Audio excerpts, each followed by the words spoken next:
Hello दोस्तों, आप लोगों को स्वागत है लीगल अवेयरनेस चैनल पर। आज आप लोगों के बीच में हमारे देश में लगभग 7 चरणों में चुनाव हो रहा है, जिसमें 2 चरणों का मतदान हो चुका है। 2 चरणों चुनाव के मतदान हो चुके हैं और इसमें बहुत सी चीज़ें देखी गई है। देश की गतिविधियों पे हमको ध्यान देना चाहिए, जो कि हम लोग एक देश के नागरिक हैं और हम लोग की जिम्मेदारी बनती है कि देश में क्या स्थिति चल रही है, क्या स्थिति बन रही है, आने वाले भविष्य को कैसे देखा जाए।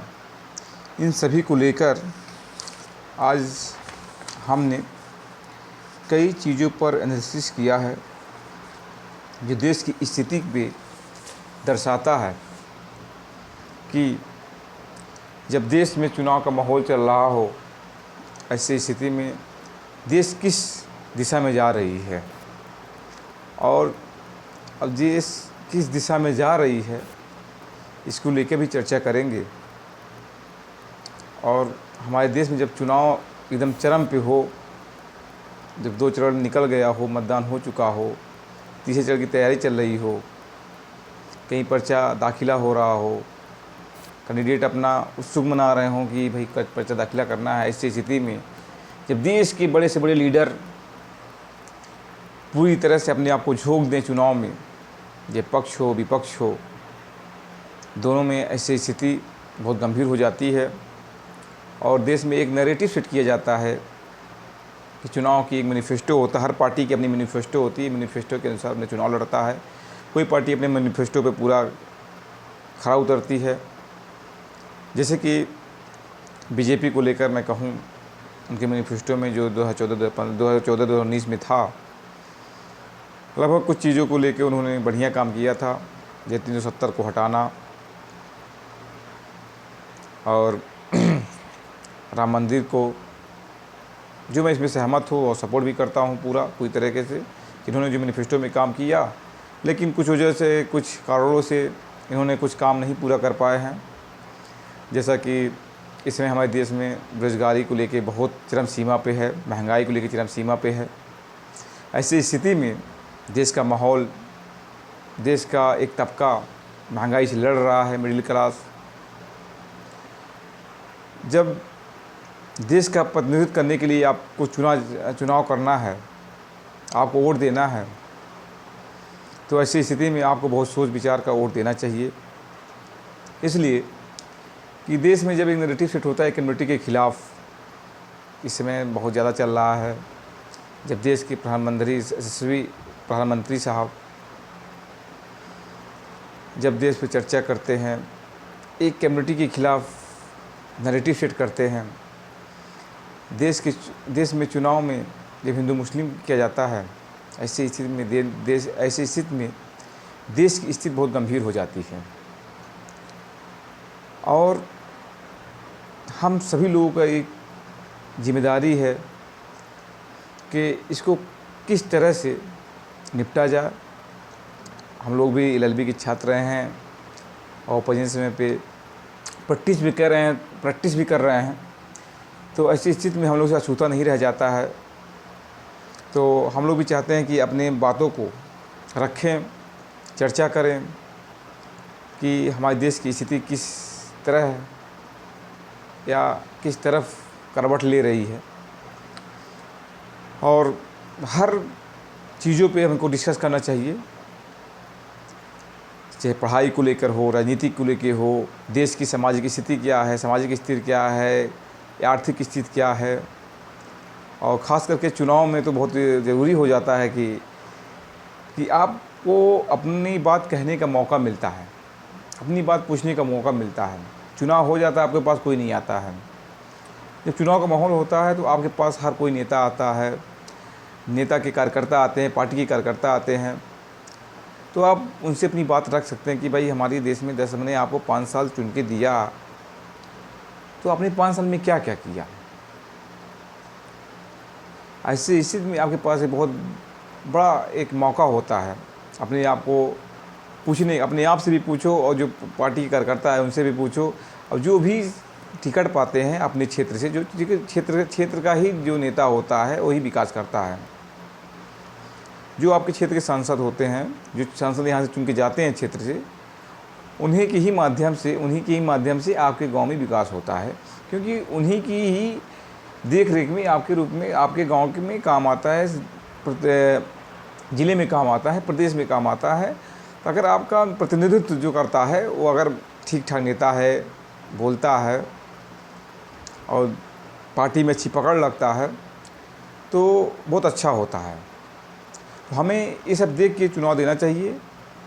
और आज राजनीतिक विषय को लेकर बहुत गंभीर हो चुकी है देश में, कि देश की स्थिति कहते हैं कि बहुत नाजुक है।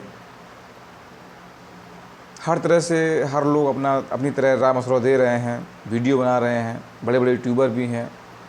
ध्रुव राठी साहब हुए, हम तो रवीश साहब को सुनते रहते हैं हमेशा, प्रसून वाजपेयी साहब हुए, अभिषेक शर्मा जी हुए, न्यूज़ भी देखा करते हैं हम, आज तक हो गया,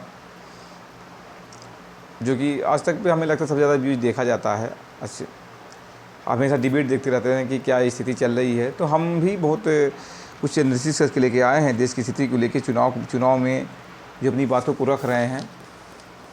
और हमें पूरी तरह से आश्वस्त होना चाहिए कि देश के चुनाव हमारे लिए बहुत एक अच्छी परंपरा है जो संविधान द्वारा मिला है। वोट देने का अधिकार है,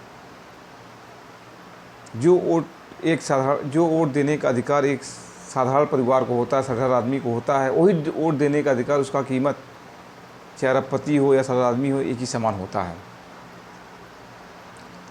इसलिए सबको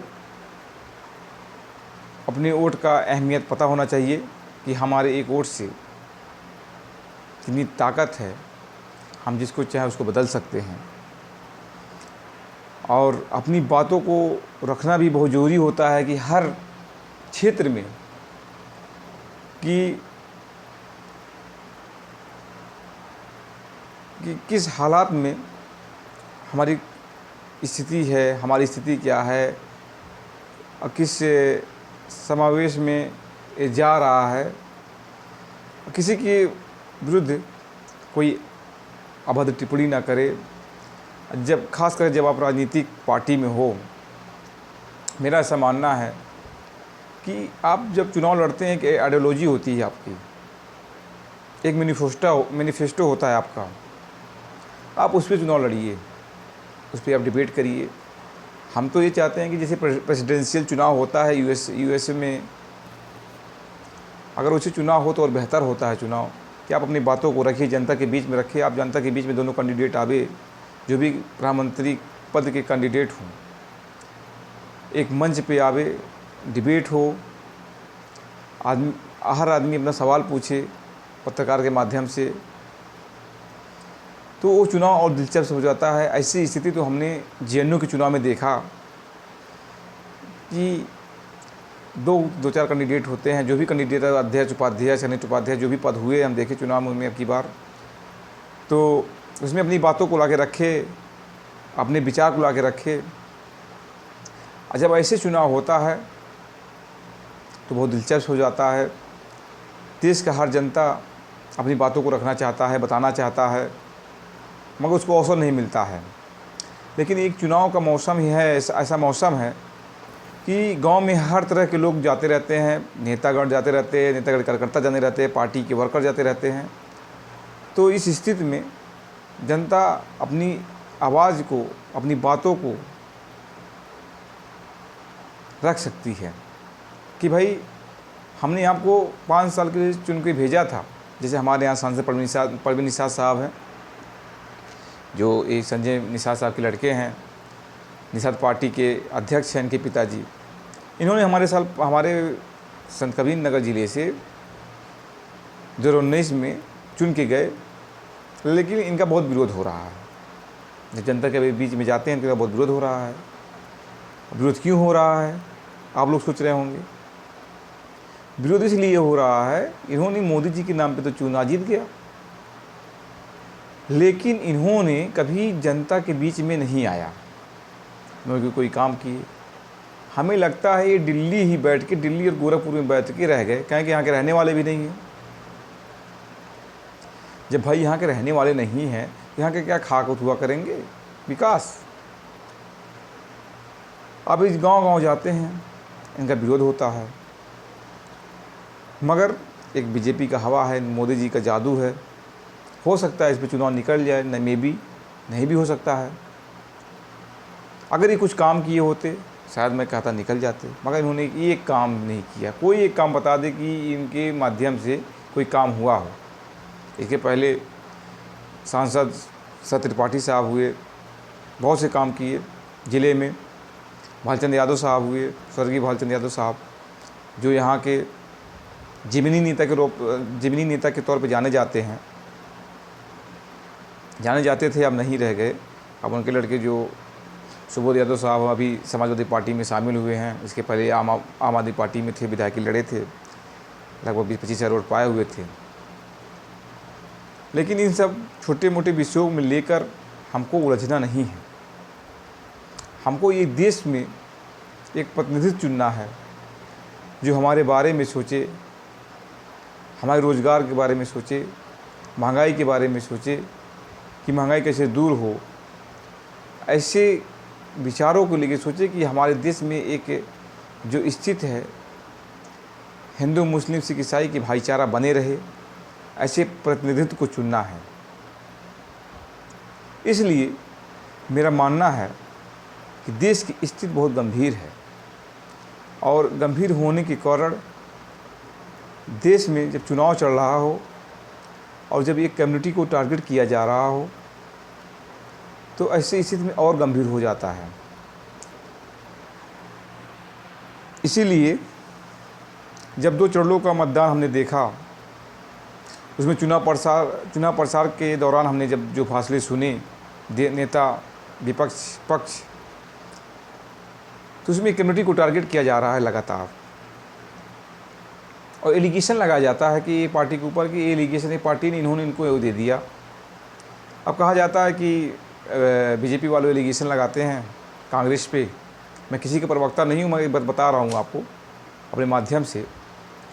कहते हैं कि कर्नाटका में सभी मुस्लिम भाइयों को ओबीसी में कर दिए।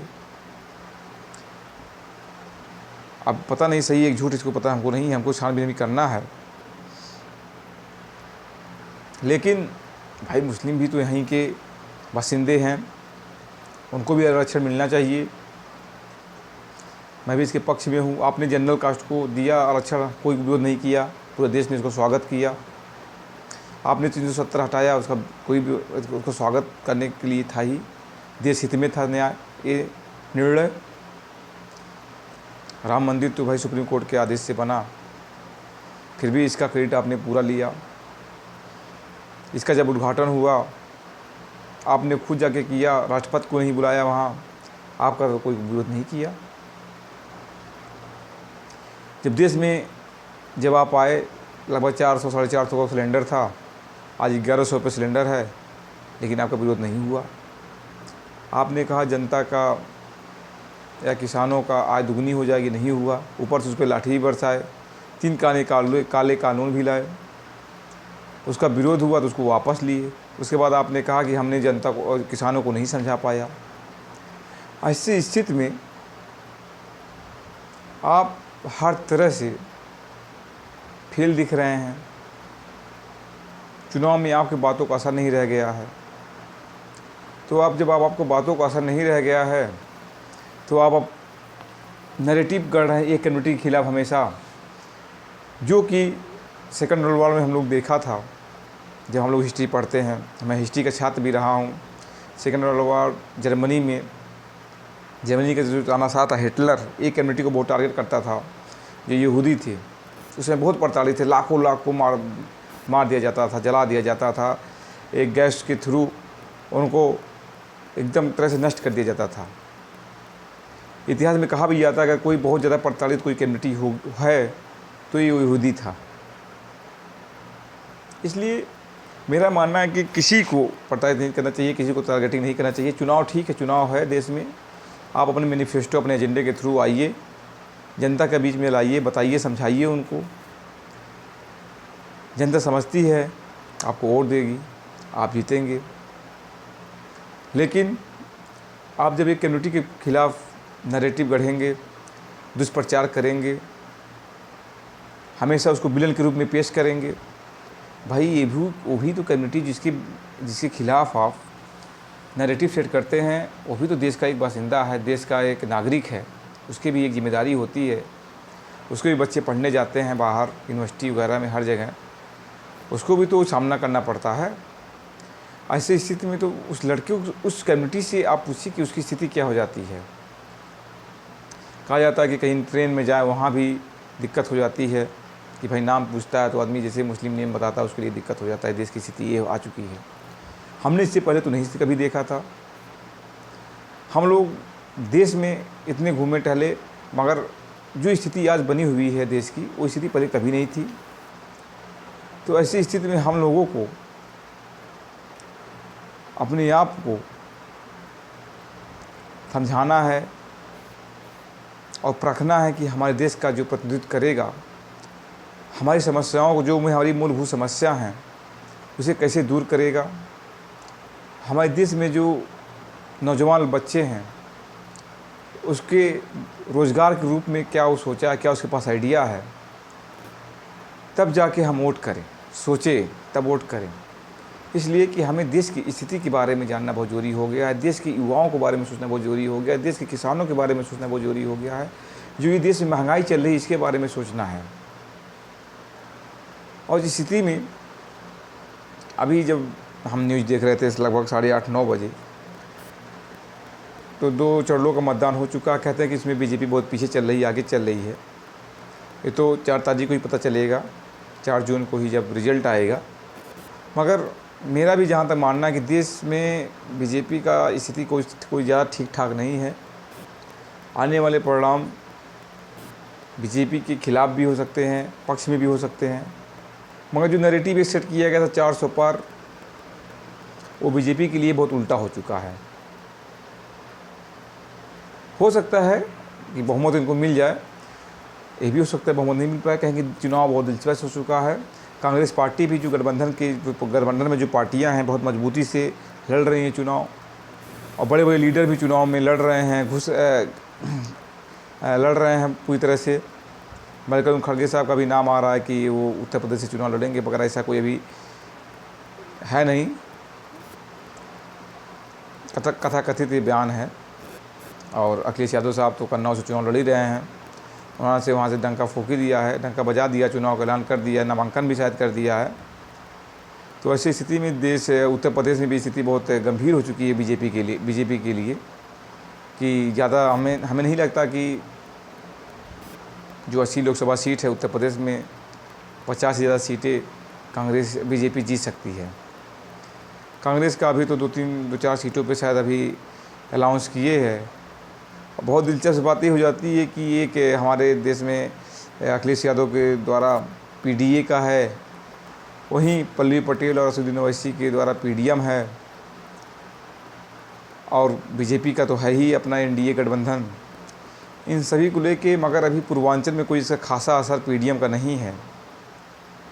2-4 सीटों पे अभी लिस्ट निकाली हुई हैं। सीतापुर का हो गया, और फिजापुर में एक नौजवान युवक है जो हम लोग का साथी रहा है, आसिफ अंसारी साहब, जो वहाँ से संसद चुनाव लड़ रहे हैं, संसदीय का सीतापुर से पीडीएम से।